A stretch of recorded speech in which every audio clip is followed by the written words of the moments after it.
In Freemasonry, they have a very important story, which is at the 3rd degree, the master level. There's a story about a master builder called Hiram Abiff. Hiram Abiff is called the widow's son. So he was a great builder at Solomon's temple. They say that this man, Hiram, and Abiff is Abu, means father or leader. He was the leader among the builders. That he, along with another man named Hiram from a place called Tyre, and King Solomon, that they got together at the building of the temple, and they broke up the knowledge, a sacred word. They split it up between the three of them. And that they would not give that word out to the builders until the completion of the temple. So one day, this master builder, Hiram Abiff, he was on his way one afternoon to make his prayer and then to do his work. Now, please think with me, brothers and sisters, because we want to relate this to us and try and wrap it up. On his way to do his work, there was a conspiracy between 15 men, 15 craftsmen, who wanted to steal the word before the completion of the temple. But 12 of those 15 men backed up and said no. 3 said, we're going to do it anyway. These men were called in Masonry Jews, Jubilee, Jubilo, and Jubilant. I'm not saying that. That's what they say, their names were. Now, when he was on his way to make prayer and to do his work, he was approached by one Jubilee. I believe it was at the south gate. And he said to this master builder, give me the knowledge, give me the word. He said, I cannot. It is not time yet. You must wait till the completion of the temple. But he persisted on the word. He said, no, I cannot. So he took one of the tools of a mason, of a builder, the gavel. He took it and he hit him in the left breast by his heart. He hit the master builder in his left breast. Now this master builder then stumbled and fled to the, I believe it was the east gate or the west, and he met another man, Jubilo. And he said, this man was persistent. He said, give me the word, give me the knowledge. But Solomon and them had agreed, the 3 of them, Solomon, Hiram, Tyre, and this Hiram here, we don't give it up yet. So he said, give me the word. He said, I cannot. It is not time yet. So this man was persistent and angry, and then he struck him in the throat. He struck him in the throat with one of the builder's tools. Then he stumbled. The man stumbled on over to the next gate, west gate, or the east gate. And there he met another man, Jubilant. And he said, give me the word. He said, I cannot. The man is standing loyal to his commitment, to his obligation, to his agreement.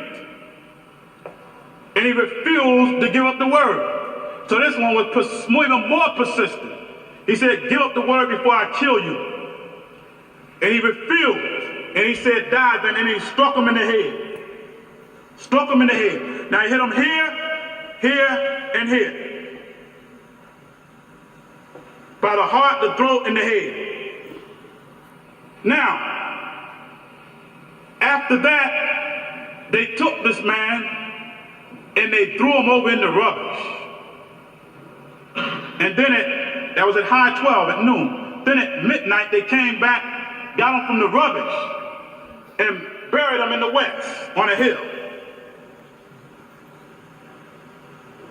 Then the next day or sometime during that day, Solomon and them, they came, well, why isn't the work done that this man's supposed to do? So they became alarmed. Now after these three perpetrators had killed him, they tried to flee to Ethiopia. They wanted to go from Jerusalem to Ethiopia. So they went down to a port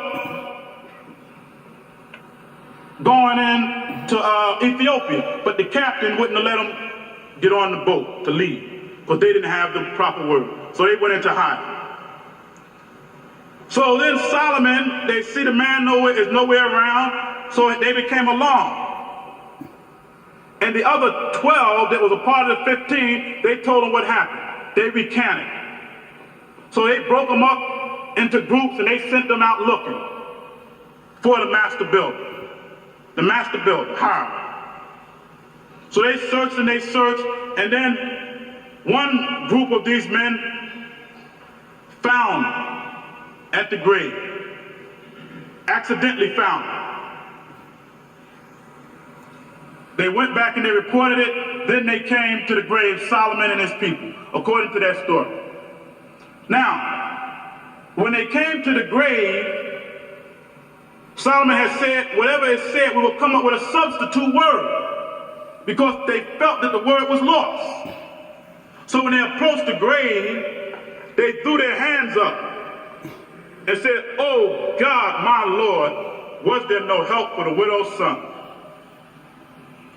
That's what they said. And then they said, "Oh God, my Lord, I fear that the master's word is forever lost." Let's look at that. Was there no help for the widow's son? They didn't cut his legs off. They struck him in the most vital places. By the heart, the throat, the head. 3 men struck him in 3 different places. We're going to stay with that story, but Christianity tells us that Jesus was pierced in the side. That while he was on the cross and he thirsted, they gave him vinegar for his throat instead of water. And that they put crowns on his head. Those 3 places. Now, when they got to the grave of Hiram, just like they say Jesus rose on the third day, they tried to raise him from the grave. They hit him he was dead there 15 days. They hit him on the first knuckle, which is right here. They tried to raise him, but the skin slipped and they couldn't raise him. Then they tried to raise him on the second knuckle, and it slipped again. But then Solomon, representing the leadership, the government, he took what they call a lion's paw, the full grip, and he gripped him, and he raised him up from the dead to an upright position, from the grave, from what they call a dead level to a living perpendicular, upright position, erect, on the square. So, that's what the Masons say. He's been raised from a dead level to a living perpendicular to the square. They all imitate that ritual, that story. And they took him from there and they put him in the Holy of Holies of Solomon's temple. They eventually caught the 3 perpetrators and beheaded them. That's what the story says. Now let's look at that. Let's examine that in our life. And you Masons, when you go through this, every time you initiate someone or you are initiated, let's see yourself in this. Let's see us in this. We, again, were great builders. We're great builders. We made contributions to the world. And we should teach our children that we made great contributions to the world. Now, we too were slain by more than 3 nations. There were several that was involved in kidnapping us and slaughtering us. But the main 3 was England, France, and America. As we did our work, they came into our motherland and country. And didn't they hit us in our head, robbed us of our knowledge, of our culture, of the knowledge of our religion, of the knowledge of our God, of the knowledge of our language, etc. We were hit in the head like that master builder. Wasn't we hit in the throat? Wasn't we stripped of our language? The various languages that we talked in Africa? But not only that, we were denied, by being denied of the knowledge, we could not speak intelligently. They said, "Oh, dumb talking nigger." Because we didn't have nothing to talk about. They took the knowledge from us. They make mockery. Nigga can't talk right. Because they took our ability to even articulate properly. Then they hit us in the heart, try to make us insensitive to one another. When you see black on black crime in our streets, that's cold insensitivity. That's a people that have been hit in the heart. But in addition to that, the heart and the throat, the jugular vein, the heart pumps the blood up to the brain. So there's a connection between the sentiments, the love, and the brain, and the rational process. So they cut that off. These are things that happened to us. And what happened? They buried us just like they buried him in the West, here in America. But they threw him in the rubbish. What is the rubbish? Oh, dirty nigger. Oh, filthy nigger. Bad labels, bad names. Things that make you feel inferior. Then they threw us in the grave. They buried us here in the West. Put the dirt of racism, the dirt of bigotry, the dirt of hatred upon us. This is what happened to us.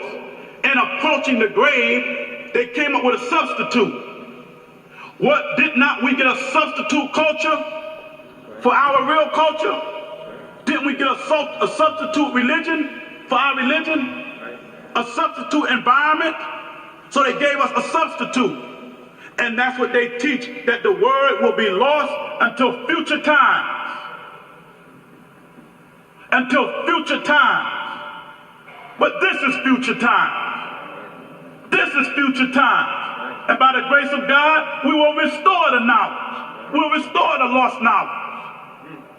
Okay now, but he laid in that grave. And then he was raised from a dead level to a living perpendicular to the square.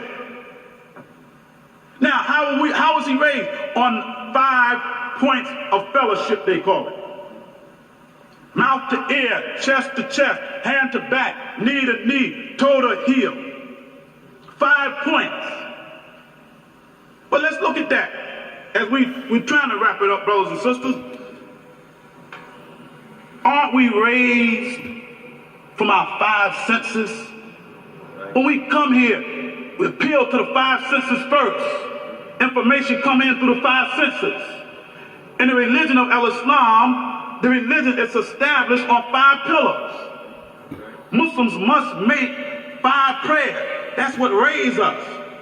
The first revelation to the prophet was 5 ayats.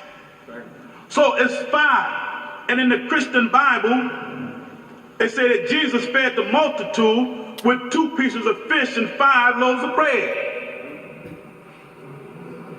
And fish, they call brain food. Groupings of fish is called school. So that's education. Meaning Jesus educated those people, and he also took care of their physical needs. And in our religion, the Prophet Muhammad said, I leave you 2 things. The 2 pieces of fish. I leave you the Quran and my Sunnah to take care of the balance. But you also have your 5 pillars. So the man was eventually raised. Let's look at this now. from a dead level to a living perpendicular. We, as African American people, understand, brothers and sisters, that to the Caucasian represents one thing. That represents his development, the Renaissance, out of the dark ages of Europe into enlightenment from the level of savagery in Europe. And with the light shining out of Mecca from the square that raised him up. That represents him. For the Jews, it represents the eventual decline of Jerusalem and its ultimate resurrection. It represents the Holocaust, the slaughtering of many Jews, but the eventual rise to an upright position of dignity and respect. To the Romans, it represents the fall of Rome and its ultimate development.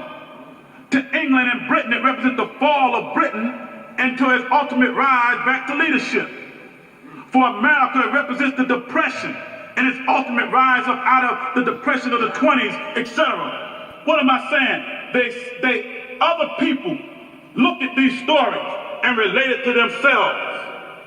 Why should we look at the story of Ham and other stories and leave it back there?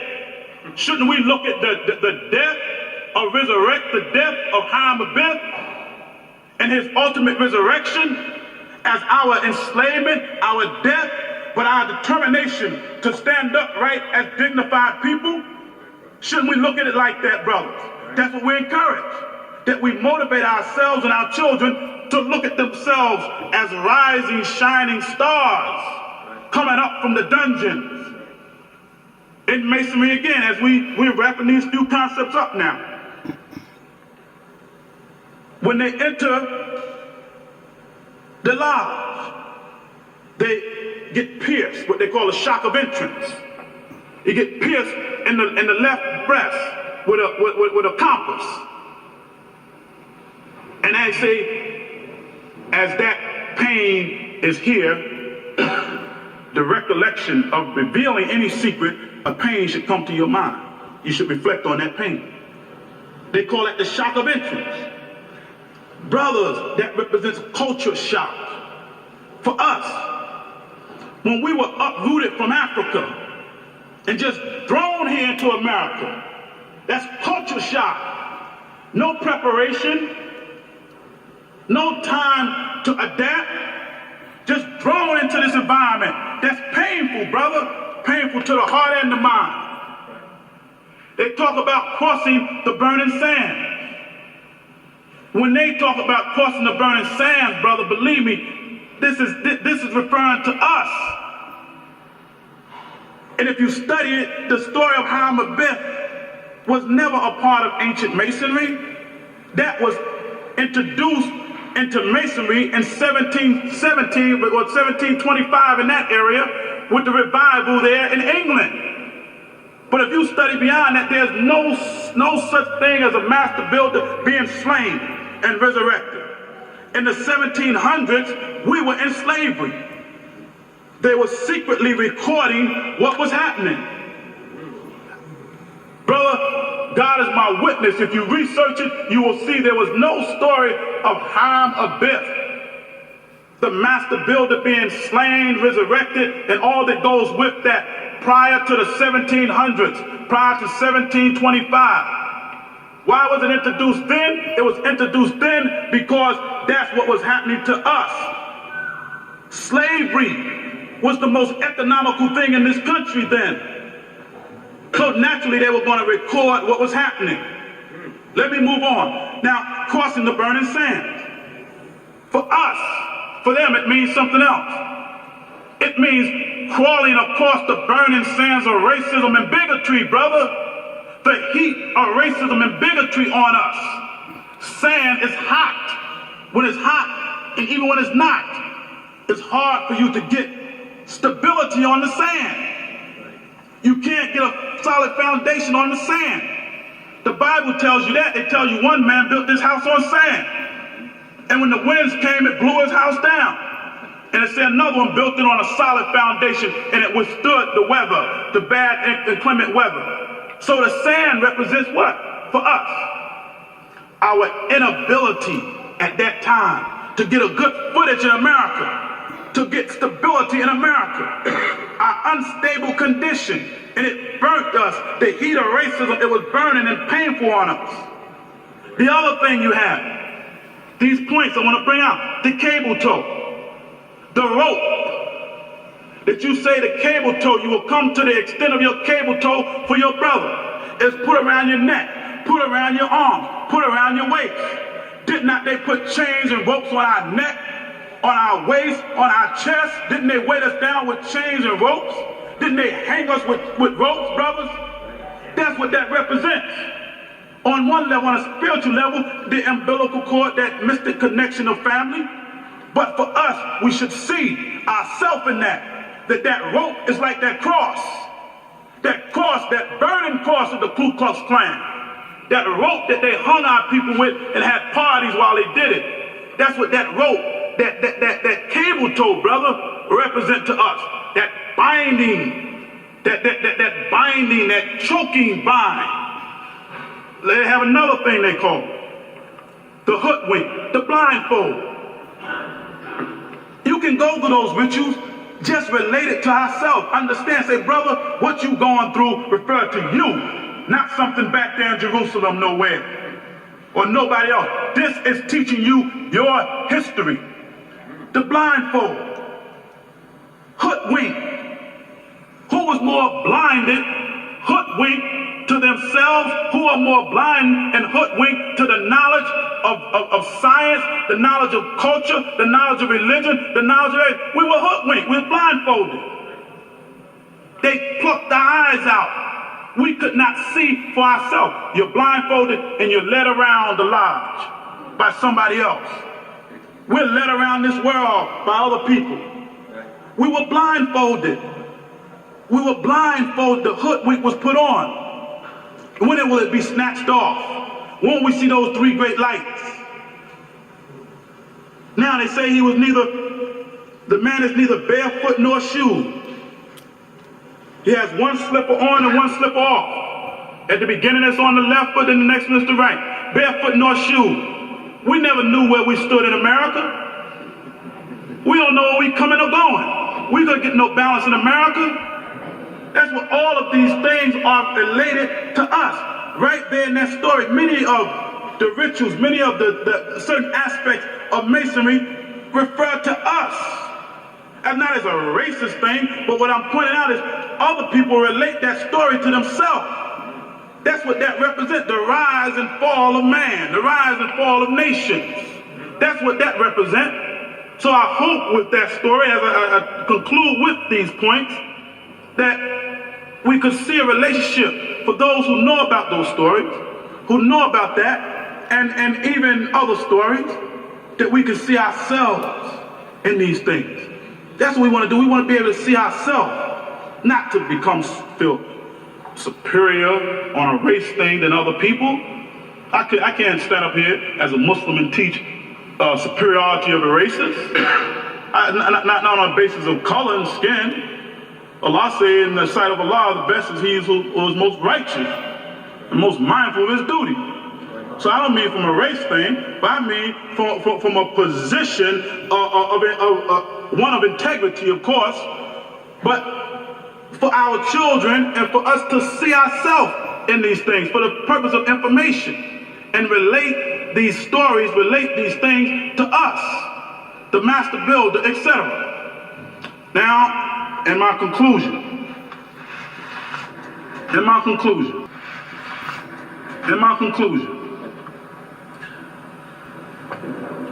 as Muslims here in America, we went through a three-stage development also. Abraham, he looked at three lights, star, moon, and sun, and he arrived to the proper conclusion of God. That's what Allah tells us in the Quran. Muslims, many of the Muslims here in America,